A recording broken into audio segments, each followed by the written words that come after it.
So, what is the metacrisis? Well, how do you solve a problem?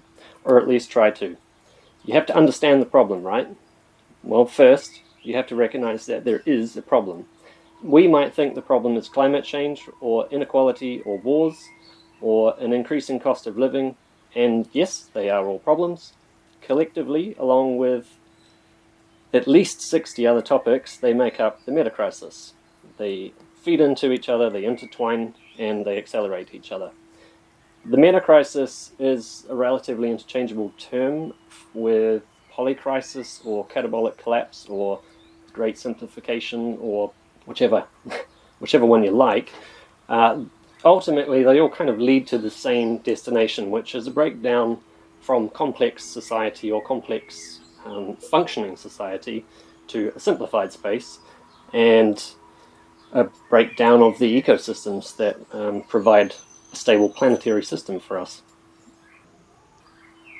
I like the metacrisis personally because it captures not just the environmental aspects of the problems we face, but the human element and what it is psychologically that drives us in this direction. So I choose the metacrisis, though it's a matter of semantics. We need to recognize the sheer scale and velocity, the interconnected nature of all of these problems we face, not just as New Zealand, but as a global society. We're on the brink of catastrophic change, and we aren't doing anywhere near enough to address it, let alone even really talking about it here. The metacrisis isn't our future, it's actually unfolding now. We just haven't noticed it yet. And unfortunately, we're pretty much all too busy to notice. Regardless of our political views, or spiritual values, or financial assets, or any other way that we separate ourselves from one another, we are all going to be affected by this. It's in everyone's interests, it's in the Earth's interests, that we pay attention to the metacrisis and do everything we can to extend the glide, to soften our landing. So, I've put together these graphics to help facilitate discussions and understanding of the metacrisis. So, what you're looking at here is what I've pinned down as the core underlying issues, which are sort of the biggest problems that I feel we face. It's been quite tricky to categorize topics. I've done my best to at least capture the sheer volume of topics and issues that we face. So in this layer is green, obviously. This is environmental issues such as food insecurity or deforestation or insect decline. Then there's water and atmosphere. And don't worry if you can't read all these. As I go through, I'll state the topics that I have circled, so at least if you can't see it, you can hear it. So this is atmosphere and water-based topics, water shortages and cooling and jet stream collapse and ice melt. Then there's industry, which includes things like topsoil degradation and fast fashion and infrastructure and waste, all those exciting things. And finally, the human element, such as psychological drivers or power and greed or disinformation or inequality. So there's a couple of things to note about these rings. Outside of that central core 7, everything else has relatively equal weight. Some of them are more problematic, but it was easier just to kind of spread them out around the whole space and not try and put a hierarchy in there. Some of the circles are larger, but that's purely just to fit the text in there. And just as a final note, that middle section, it's not a cross, it's 4 arrows pointing inwards to capture the collapse of the system.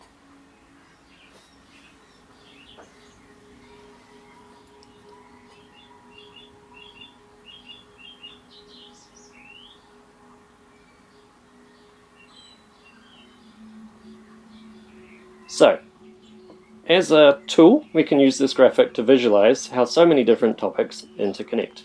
And it saves you from having to hold these items in your head, and me, and instead does that work for you. As I've been hosting workshops, I've been using whiteboard markers to circle and connect the topics as we go, and that's a little tricky on this, So I will do the whiteboard marking for you. I want to give you the state of the planet to outline the urgency of our situation.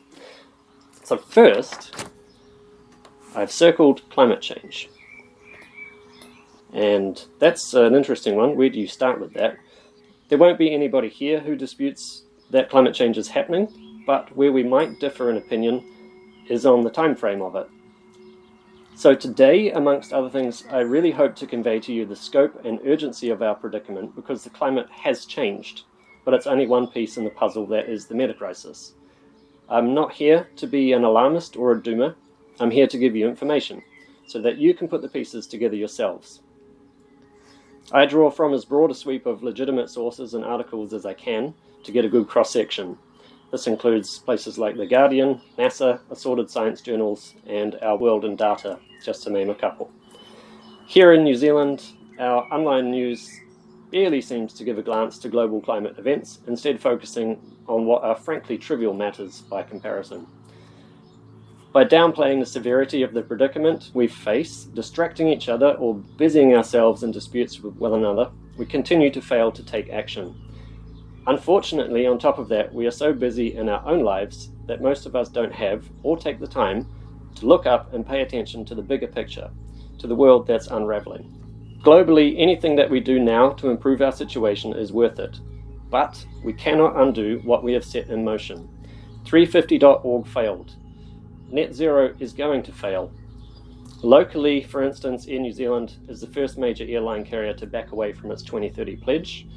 The government's just announced that we're on target for our 2050 net zero, which means they've promised to reopen oil and gas exploration and cut emissions by investing in renewable electricity and planting more trees, which I'll touch on again later on.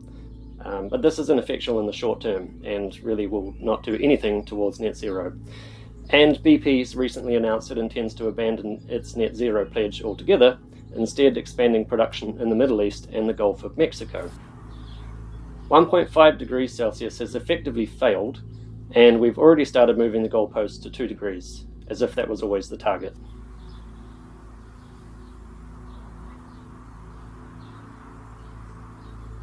We are out of time. The average temperature of the past 24 months has been about 1.5 degrees warmer than the pre-industrial levels, and the past 12 months have been 1.62 degrees warmer. This is not attributable to El Nino, as we should have seen warming from that taper off around May or June. According to the IPCC, we are predicted to hit 1.5 degrees by 2040, so we're already looking at being around 15 years ahead of schedule. However, before we can conclusively declare that we have crossed the 1.5 degree threshold, the IPCC states that the long-term average temperature increase would need to be consistent over a 20 to 30 year period, and that temperature spikes for individual months or years do not indicate that this threshold has been passed. That's the average taken over 240 to 360 months, and we've just had 24. So that's potentially 3 decades of continued environmental degradation, pollution, and emissions before we would say that we've officially missed the boat on 1.5 degrees. There's a delay between the emissions and the effects that they cause, which can be as much as 20 years. So potentially the warming that we are seeing today could be from emissions we produced as far back as 2005. At that point, the CO2 in the atmosphere was at 378 parts per million. Now we're about to hit 428 or so. Even if we slashed all emissions right now to zero, we will continue to warm, and it could still be several decades before we experience the full effects of 428 parts per million. So I've collected emissions, delayed effect, and warming and connected those to climate change. Of the greenhouse gases in our atmosphere, carbon dioxide makes up 79.7%, and that gives us the 428 parts per million figure. It has a lifespan of between 100 and 1,000 years. Methane is 11.1%. It has the lifespan of about 12 years and warms 28 times more than carbon dioxide. And then it breaks down into carbon dioxide and water. If you convert the amount of methane that's in the atmosphere to a carbon dioxide equivalent, that gives you 37.7 parts per million. Nitrous oxide, it makes 6.1% of the atmosphere, and it has a lifespan of about 114 years, and it warms 265 times more than carbon dioxide. So when you convert that to a carbon dioxide equivalent, it's 69.3. So in effect, what we actually have in the atmosphere is 535 parts per million of carbon dioxide. So we can expect 20 years of warming based on that figure rather than 428. So that's a lot worse. Also of interesting note, carbon dioxide starts causing cognitive decline once it hits 600 parts per million. So unfortunately, as we continue to increase carbon dioxide levels in the atmosphere, we kind of dumb ourselves down at the same time, which makes solving problems a little trickier. Enter global dimming. The pollution we emit warms the Earth and simultaneously reflects energy from the sun thanks to the reflective nature of particulates such as sulfur dioxide. In effect, it is cooling us too. This means that by reducing some forms of emissions and pollution, we actually trigger an increase in warming, and this is most likely contributing to this sudden increase in temperature now as a result of shipping regulations that came into effect in 2020. They put scrubbers on all the ships around the world and took sulfur dioxide out of the atmosphere as a result of that. James Hansen, who was the NASA climate scientist, the head honcho, he speculated we'd see this kind of temperature increase by doing that, and so here we are. So I have collected global dimming down the bottom here, pollution and cooling, and connected those into this little mess that I'm drawing. Governments around the world are still treating climate change as something to deal with down the line, while some are disputing if it's even real. Well, it's here now. Antarctica has seen temperature spikes as much as 38.5 degrees warmer than the seasonal average, and the Arctic is warming 4 times faster than the rest of the planet.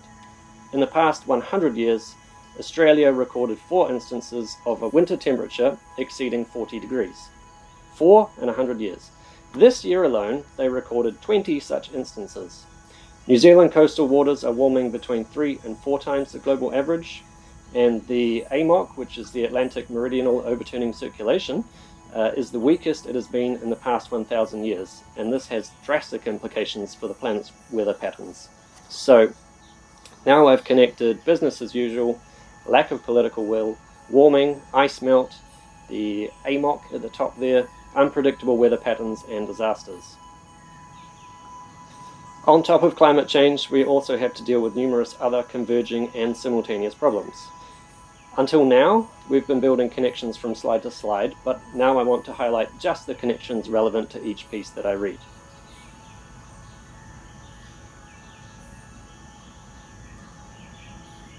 So, globally, we have polluted our waterways and oceans. Today, 80% of wastewater flows untreated back into the environment. The Great Pacific Garbage Patch is 100,000 tons of rubbish, and it's 99% plastic.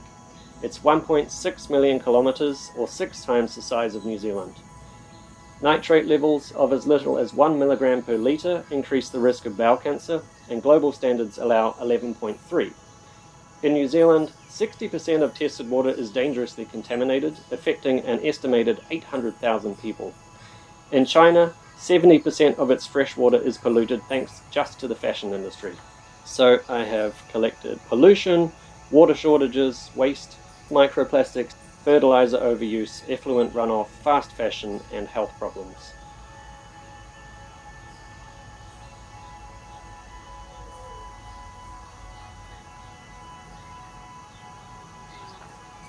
We are destroying the soil. It takes between 500 and 1,000 years to form an inch of topsoil, and we are losing an inch on average every 25 years, thanks to our agricultural processes. 90% of topsoil is expected to be at risk by 2050. The way we grow our food is poisoning both the planet and us, thanks to pesticides and nutrient-poor food. Since 1950, the nutrient content in 43 different crops has declined by up to 80%. The destruction of global forests increased in 2023 and is higher than when 140 countries promised only 3 years ago to halt deforestation by the end of the decade. Loss of forest habitat drives declining insect populations and can lead to an increased risk of zoonotic diseases mutating and causing pandemics. So, we've got finite planet, topsoil degradation, fertilizer overuse, pesticides, monocropping, deforestation, insect decline, food insecurity, pandemics, health problems, and apathy.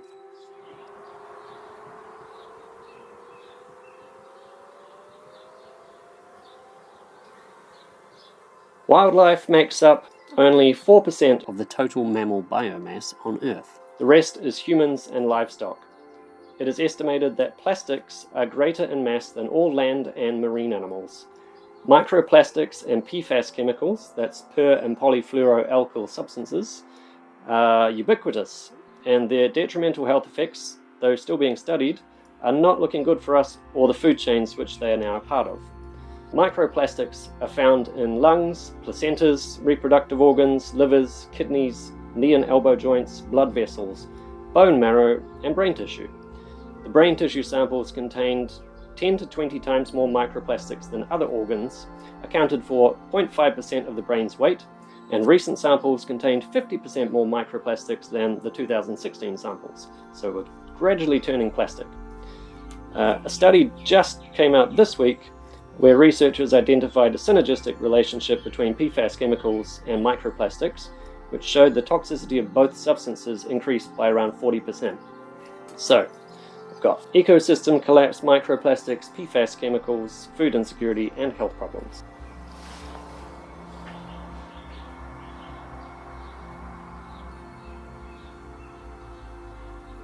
We should be doing everything actively possible to reduce our emissions. Instead, globally, they've increased by 60% since the year 2000, and in the same period, we've also extracted more minerals, metals, and fuels than in the whole of the 20th century. Carbon dioxide levels are increasing at a rate 10 times faster than at any point in the last 50,000 years, and methane emissions are the highest they've been in at least 800,000 years. Tracking these metrics, along with nitrous oxides, shows that we are following the trajectory of, if not fractionally worse than, the IPCC's RCP 8.5 model, the absolute worst case model, which gives us 5 degrees or more of warming. This year we overshot the Earth's carrying capacity on August 1st, so from that point on, our resource consumption for the year exceeded Earth's capacity to regenerate those resources. So I've circled finite planet, emissions, resource depletion, perpetual growth, warming, carrying capacity, overshoot, and health problems. To give you an idea of what our perpetual growth looks like, in 1800, globally, we emitted 32,800,000 tons of carbon dioxide. In 1900, we emitted 1.95 billion tons. In 2000, we emitted 25.5 billion tons, and in 2023, 40.9 billion tons. So you can see that 60% increase in the past 23 years. Emissions have to fall by 43% by 2030 for the world to have any chance of keeping to the 1.5 degree target. So that's down to about 23 billion tons, which is less than we emitted in 2000. So we have to reduce a lot in a very short amount of time. We've got 6 years left to do that now.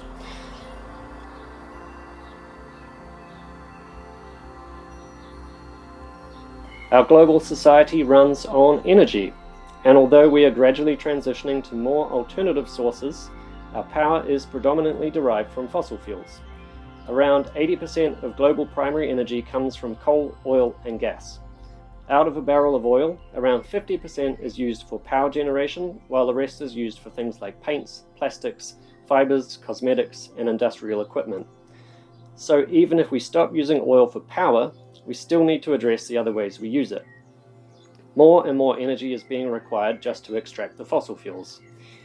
EROEI, or energy returned on energy invested, used to be 1 to 100. So for a barrel of oil, you could expect to get about 100 barrels back in return. And now it's about 1 to 6 or 10 if you're lucky. So we've extracted all of the readily accessible and cost-effective oil. So I've captured their energy supply, fossil fuels, emissions, pollution, transitioning, infrastructure, fast fashion, and microplastics.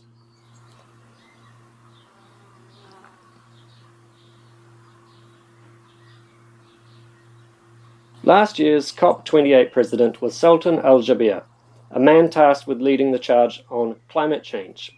He also happens to be the CEO of the United Arab Emirates company ADNOC, which is a state oil company.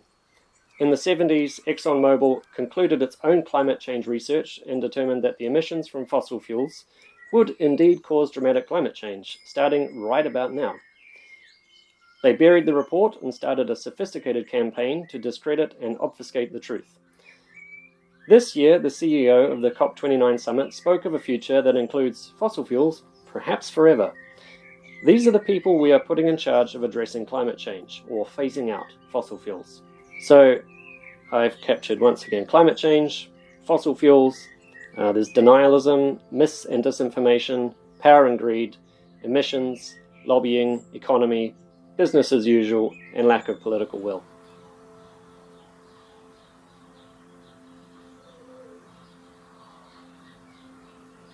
The World Economic Forum expects the biggest short-term risk globally to stem from the spread of mis and disinformation. This ultimately results in civil unrest, but it can also increase government-driven censorship, domestic propaganda, as well as stricter controls on the free flow of information. Trump, Elon Musk, anyone? Speaking of inequality, globally, the top 1% now holds more wealth than the entire bottom 95% combined. Meanwhile, about 46% of the world's population lives on less than $11, that's New Zealand, per day. The global economy, coupled to the energy that fossil fuels provide in order to produce and transport everything, is just shy of 500 trillion in debt. New Zealand again. This has been the biggest, fastest, and most wide-ranging rise in debt since World War II. I have captured civil unrest, energy supply, mis and disinformation, inequality, power and greed, perpetual growth, economy, debt, and fossil fuels.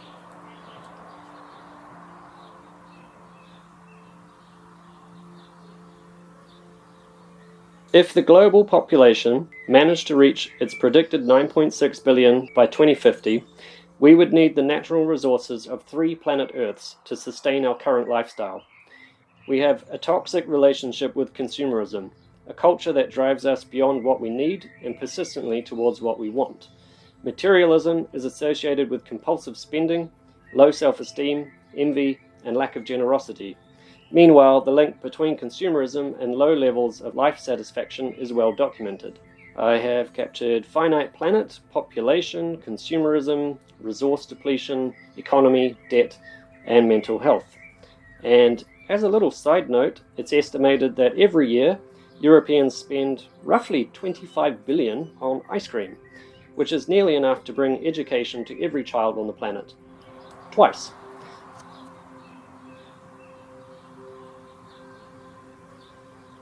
Globally, we're dumping over 2 billion tons of waste a year.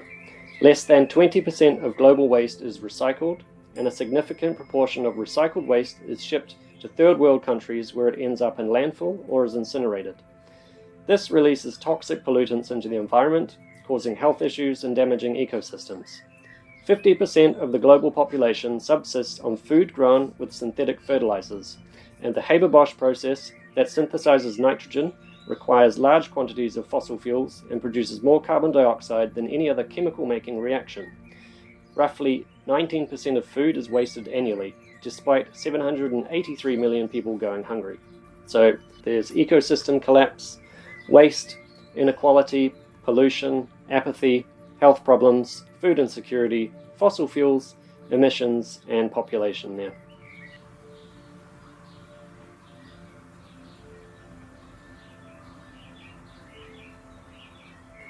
As planetary warming accelerates, it crosses tipping points, which in turn accelerate the warming, and then we have a feedback loop. These are likely to trigger devastating domino effects, including the loss of whole ecosystems, limiting our capacity to grow staple crops, and causing societal impacts such as mass migration, political and civil instability, and economic collapse. In 2023, the hottest year ever recorded thus far, forests, plants, and soil as a net category absorbed almost no carbon. The Amazon rainforest is now emitting more carbon dioxide than it is sequestering. So is the Arctic tundra, as detailed in a report released just this morning. The sudden collapse of carbon sinks is not factored into climate models, nor is drought-induced mortality of forests. In fact, feedback loops aren't even fully integrated, and of the 28 that they know of, only 9 are included in the models. As a note, Canada's wildfires in 2023 burned around 6 to 10 times more trees than we've planted in the last 8 years globally, which is an estimated 16 billion trees. And this is why I feel that planting trees is not a good way to offset our carbon. It's better than nothing, but it's not a solution.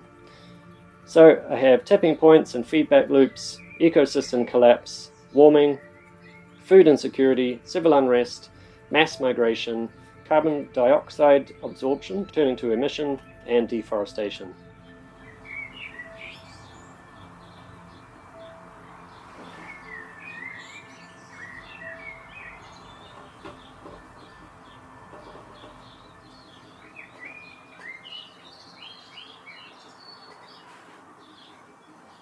So, everything I've just mentioned is happening right now. Any one of these issues is problematic on its own, but they are so interlinked with other issues and problems that trying to solve one thing can either have unforeseen consequences, e.g. global dimming, or it's so enmeshed with other problems or strangled by lobbying that making any progress is almost impossible. Those who have so much to lose have the power and money to put the brakes on making meaningful change. I am looking at you, in particular fossil fuels, but any number of the huge corporations around the world and here in New Zealand have a hand in this. So far, you've seen examples of just a couple of connection points between topics. I've also been working on putting together several information packets, drawing on the latest research and data, where I select a couple of topics and then examine the increasingly complex way that they interconnect and interplay. It gives you a very clear picture of how complicated some of these issues are. For example, this is what fertilizer overuse and warming oceans looks like. And this is what waste, fast fashion, and microplastics looks like.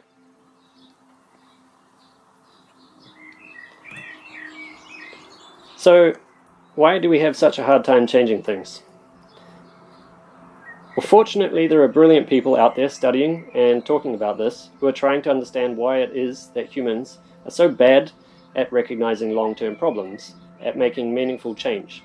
What is it in human nature that continues to drive us down this path of self-destruction? As we consider this question, we can look at psychological drivers and link the following back to that.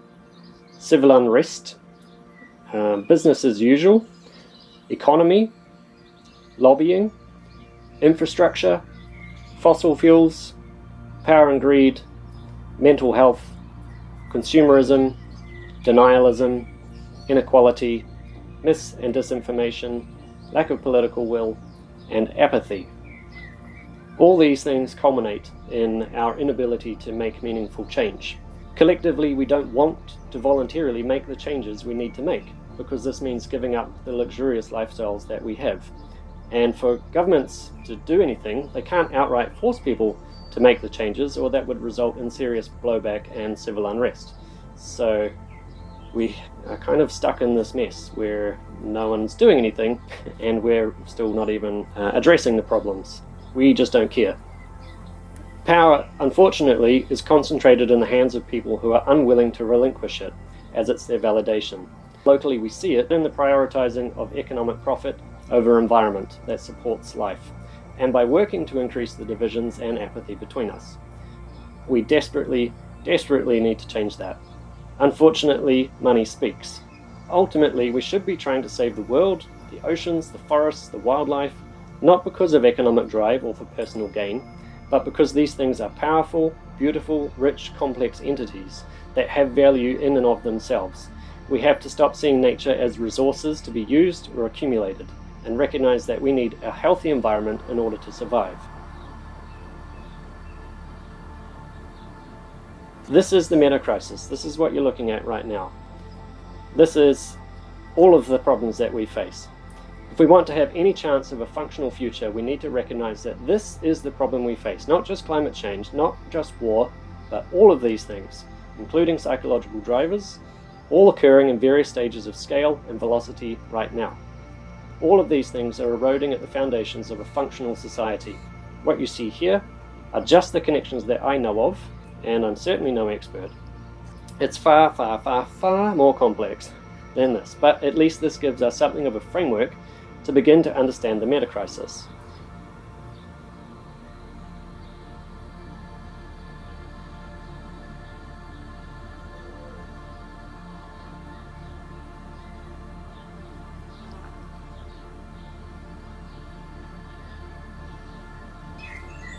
So why am I telling you this? Well, I can't make a difference on my own, but I want to try. I have to try, because the alternative is to just give up. I hope that we can use this framework to foresee problems that might arise from the solutions that we come up with. If we can identify connections between problems, we have a better chance of solving them in a way that doesn't result in unforeseen consequences, which is also something we humans are notoriously bad at. Through this particular little package I put together, I noticed that health problems appeared numerous times in my slides. If we prioritized our natural environment, our health would improve.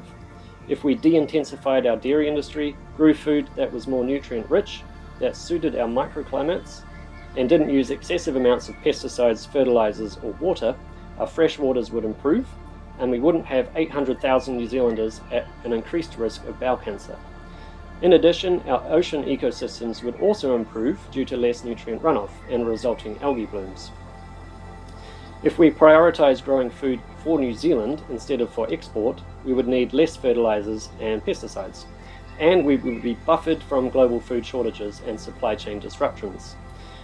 The reduction in pesticides would lower our cancer rates and generate healthier gut biomes, leading to an improvement in both physical and mental health. Our honeybees and insect populations in general would face a better chance of survival, and so too would our topsoil, our ecosystems, and food supply. If people disconnected from their phones and the internet a little more frequently and instead spent more time in nature or just being present, their mental health would improve. Consumerism would decrease, and if we stopped and considered whether our priorities should be health rather than money or possessions, maybe we could slow the rat race down just a little, and once again, mental health would improve. The net outcome from this is that we'd all be happier, healthier, buffered from global issues, and mentally more resilient. We have to recognise that the metacrisis is what we are doing to the planet and to ourselves. There are gradually more and more murmurings out there in the world as people recognise our situation, but there's still very little here in New Zealand.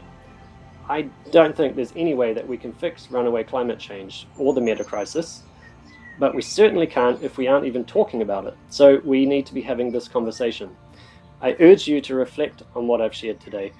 Make time to consider any of these topics and think critically about the issues we face.